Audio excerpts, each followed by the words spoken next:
Cake বর্তমানে যে কোনো উৎসবের একটি প্রধান খাবার হয়ে দাঁড়িয়েছে।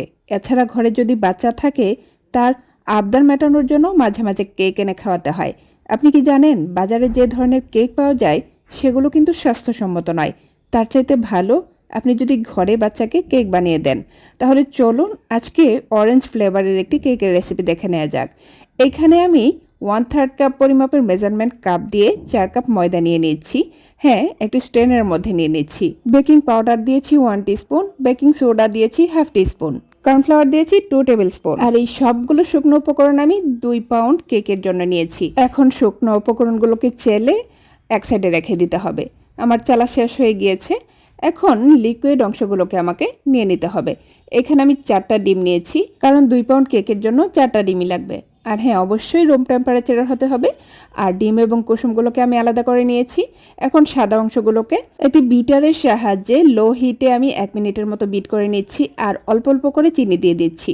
আর এখানে আমি 1 কাপ চিনি ব্যবহার করব, কারণ 2 পাউন্ড কেকের জন্য 1 কাপ চিনি যথেষ্ট। তবে চিনিটা কিন্তু একবারে দেওয়া যাবে না, অল্প অল্প করে চিনি দিতে হবে এবং বিট করতে হবে।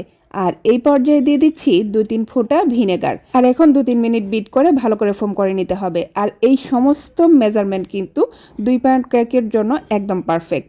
তো আমার ফোমটা যখন একেবারে পারফেক্ট হয়ে গিয়েছে, এখন আমি 4টা ডিমের কুসুম দিয়ে দিচ্ছি। 6 টেবিল চামচ রান্নার তেল, 1 চা চামচ অরেঞ্জ ইমালশন এবং দিয়েছি 3 চা চামচ মাল্টার রস। এখন 10 সেকেন্ডের মতো বিট করে সবকিছু মিশিয়ে নিলেই আমার কেকের ব্যাটার রেডি হয়ে গিয়েছে।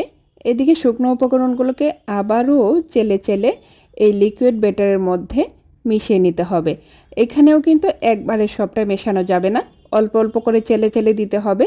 আর একটি স্প্যাচুলার সাহায্যে আলতো হাতে মেশাতে হবে, যাতে কোনো ধরনের লাম্পস না থাকে। তো আমি আলতো হাতে মিশিয়ে নিচ্ছি। আপনারা দেখে নিশ্চয়ই বুঝতে পারছেন আমার মেশানো কমপ্লিট হয়ে গিয়েছে। এখন ব্যাটারটিকে মোল্ডে ঢেলে নিতে হবে। আমি আগেই মোল্ড রেডি করে রেখেছিলাম। একটি 2 পাউন্ডের মোল্ডের মধ্যে আমি তেল ব্রাশ করে নিচে একটি কাগজ বিছিয়ে রেখেছিলাম। এখন মোল্ডের মধ্যে উপর থেকে এভাবে ব্যাটারটাকে ছাড়তে হবে, তাহলে ভেতরে কোনো বাবলস থাকে না। তারপরে যতটুকু বাবলস ক্রিয়েট হয় সেটাকে এই মোল্ডটাকে ধরে একটু ট্যাপ ট্যাপ করে নিলেই বাবলসগুলো বেরিয়ে যায়। আমি এই মুহূর্তে 20 থেকে 21 বারের মতো এইভাবে ট্যাপ ট্যাপ করে বাবলসগুলোকে বের করে নিয়েছি। এখন চলে যাচ্ছি রান্নাঘরে, কারণ আমি কেকটাকে ওভেনে না চুলায় বেক করব। আমি রান্নাঘরে আগেই এই পাত্রটা বসিয়ে রেখেছিলাম আর এক ফাঁকে এসে চুলার জালটা অন করে দিয়েছিলাম, কারণ অবশ্যই চুলার জালটা 10 মিনিট প্রিহিটে থাকতে হবে। তো এইভাবে দিয়ে ঢাকনার যে ছিদ্রটা আছে সেই ছিদ্রটাও বন্ধ করে দিয়ে 40 মিনিট বেকে রেখেছিলাম। আর 40 মিনিট পরে দেখতেই পাচ্ছেন আমার কেকটি কিন্তু একেবারে বেক হয়ে গিয়েছে। আর দেখতেও কিন্তু মাশাআল্লাহ খুবই সুন্দর হয়েছে, সফট হয়েছে। তো আমি আনমোল্ড করে 3টি লেয়ারে কিন্তু কেটে নিয়েছি, কারণ আমি এখন ডেকোরেশন করব। আর এই পর্যায়ে এসে মনে হলো একটা ভিডিওতে যদি আমি ডেকোরেশন সহ দেখাই তাহলে ভিডিওটা অনেক বেশি লং হয়ে যাবে। তাই ডেকোরেশনটা না হয় অন্য আরেকটা ভিডিওতে দেখাবো।